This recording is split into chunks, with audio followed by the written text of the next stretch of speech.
Assalamualaikum warahmatullahi wabarakatuh. Halo semua, apa kabar? Semoga sehat ya. Kali ini bersama saya Aznur Pancasaputra.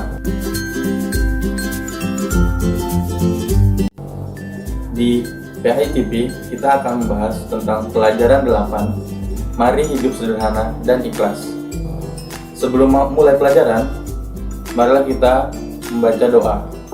Bismillahirrahmanirrahim. Rabbi zidni ilman warzuqni fahman. Amin. Apa sih hidup sederhana itu? Menurut Kamus Besar Bahasa Indonesia, sederhana artinya bersahaja atau tidak berlebih-lebihan.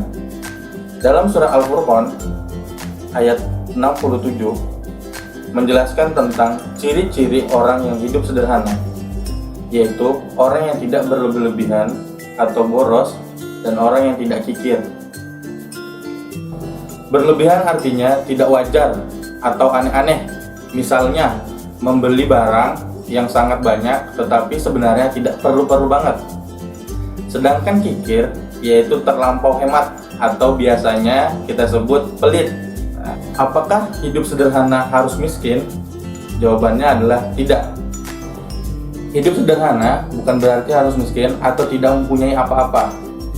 Malahan, jika bisa, kita harus menjadi orang kaya. Untuk apa? Agar bisa membantu orang lain dan menabung dan lain-lainnya. Karena miskin adalah kondisi hidup, sedangkan sederhana adalah cara hidup. Kita dapat belajar hidup sederhana dari Nabi kita, yaitu Nabi Muhammad SAW, yang mana meskipun beliau adalah seorang Rasul dan pemimpin yang memiliki pengaruh dan kekuasaan, namun beliau selalu hidup sederhana dan tidak boros. Menurut suatu riwayat, Nabi Muhammad SAW selalu tidur beralaskan sehelai tikar, dan jika beliau terbangun dari tidurnya, terlihat ada bekas tikar di pipinya. Subhanallah, begitu sederhananya kehidupan Rasulullah SAW, tapi ia sangat mulia di hadapan Allah Subhanahu wa Ta'ala. Mampukah kita seperti Rasulullah SAW hidup sederhana? Jawabannya adalah insya Allah kita pasti bisa, tergantung pada kemauan kita. Oleh karena itu, kita harus bisa hidup sederhana, karena sesungguhnya semua orang bisa hidup sederhana, tergantung pada kemauannya. Mulailah dengan niat yang ikhlas untuk hidup sederhana, karena hidup sederhana adalah perintah Allah Subhanahu wa Ta'ala. Kita dapat memulai perilaku sederhana seperti menggunakan uang jajan secukupnya sesuai dengan kebutuhan pokok saja, tidak berlebih-lebihan dan tidak pula pelit. Yang kedua, membeli pakaian tidak selalu mengikuti model, branded, bahkan yang mahal. Beli yang biasa-biasa saja, yang penting nyaman dipakai dan sopan. Apa sih manfaat dari kita hidup sederhana? Orang yang telah hidup sederhana berarti telah mengamalkan ajaran agama atau perintah dari Allah Subhanahu wa Ta'ala.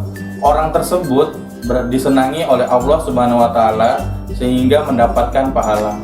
Lalu, orang yang hidup sederhana berarti telah mampu melawan godaan setan untuk hidup boros. Itu berarti termasuk orang-orang yang sabar, dan Allah akan bersama orang-orang yang sabar. Kemudian, orang yang sederhana biasanya menjadi pribadi yang rendah hati. Jika rendah hati, maka akan disenangi banyak orang. Lalu, orang yang sederhana tidak akan mengambil harta orang lain karena ia selalu merasa cukup.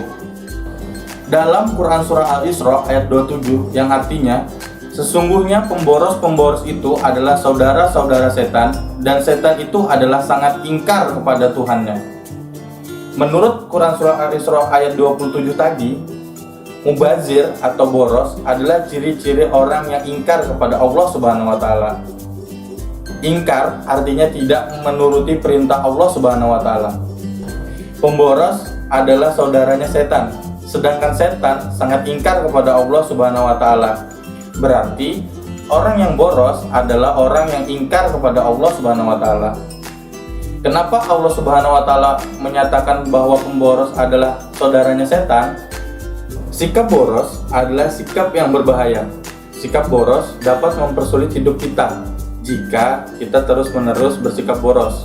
Suatu ketika, apabila kebutuhan kita tidak dapat terpenuhi, maka setelah itu timbullah berbagai masalah seperti gelisah, marah, dan lain-lainnya. Di sanalah setan akan lebih mudah masuk. Untuk memenuhi kebutuhannya, dia akan melakukan cara-cara yang dilarang oleh Allah Subhanahu wa Ta'ala, seperti mengambil barang orang lain dan menghalalkan segala cara untuk mendapatkannya. Itulah alasan mengapa Allah Subhanahu wa Ta'ala melarang kita untuk berbuat boros. Dan jika kita ingkar terhadap larangannya, maka kita adalah saudaranya setan. Nauzubillah min dzalik.